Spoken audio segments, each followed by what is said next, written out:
السلام علیکم ناظرین، یہ والا پودا، اس پودے کو ہم بکن بوٹی کے نام سے جانتے ہیں۔ اس کو ہم بکن بوٹی یا پھر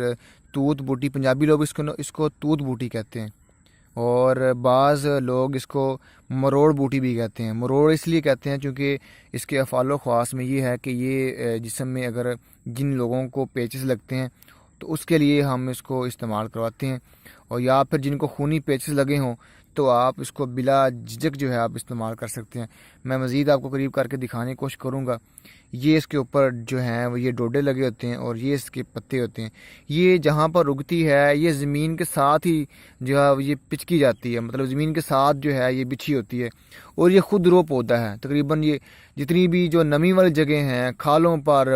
جہاں پر پانی جو ہے وہ تھوڑا بہت موجود ہو تو یہ بکثرت جو ہے کثرت کے ساتھ جو ہے یہ پودا پایا جاتا ہے۔ تو جن لوگوں کو خونی پیچز لگے ہوں یا پھر جن کو مروڑ ہو تو آپ نے اس کرنا کہ آپ نے 6 ماشا اس کے یعنی کہ اس پودے کو اکھاڑنا ہے تھوڑا، اتنا کافی ہے پودا، آپ اتنا آپ لے سکتے ہیں۔ مطلب اس کے اندر کالی مرچوں کا اضافہ کر کے اس کی رگڑائی کر کے آپ پانی اس میں ڈال سکتے ہیں، اور اس کو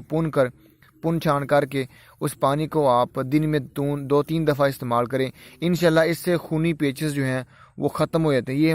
میرے خود کے تجربے میں بھی ہے کہ میں نے خود اس کو استعمال کروایا، اور ایک ہی دن میں خونی پیچز جو ہیں وہ آنا بند ہو جاتے ہیں، اور اس کا کوئی سائیڈ افیکٹ بھی نہیں ہے۔ بیسیکلی اس کا مزاج جو ہے وہ نظریہ مفرد اعضاء کے تحت جو ہے وہ غدی اعصابی یعنی گرم تر ہے۔ یہ جسم میں حرارت بھی دیتی ہے اور ساتھ ہی ساتھ رطوبات کا بھی اضافہ کرتی ہے۔ تو چونکہ جو چیزیں رطوبات جسم میں زیادہ کرتی ہیں تو اس کا مطلب یہ ہوتا ہے کہ آپ کی باڈی میں جو خون کا ضیاع ہے یہ نہ صرف جو خونی پیچز جو لگتے ہیں اس کے لیے، جن خواتین کا مینسز جو ہیں وہ کثرت کے ساتھ اور خون جو ہے وہ زیادہ بہہ رہا ہو جسم میں رطوبات کی کمی کی وجہ سے، تو اس کا استعمال آپ ان کو کروا سکتے ہیں، اور اس کے لیے آپ مزید اس کا جو خشک دنیا ہے اس کا بھی استعمال کر سکتے ہیں جن خواتین کو بلیڈنگ جو ہے وہ بہت زیادہ ہوتی ہے۔ تو یہ آپ اس میں آپ نے کرنا کیا ہے، اس میں آپ نے اس بوٹی کو لینا ہے، اور ساتھ آپ نے جو ہے وہ جو خشک دنیا آپ 3 ماشا لے لیں،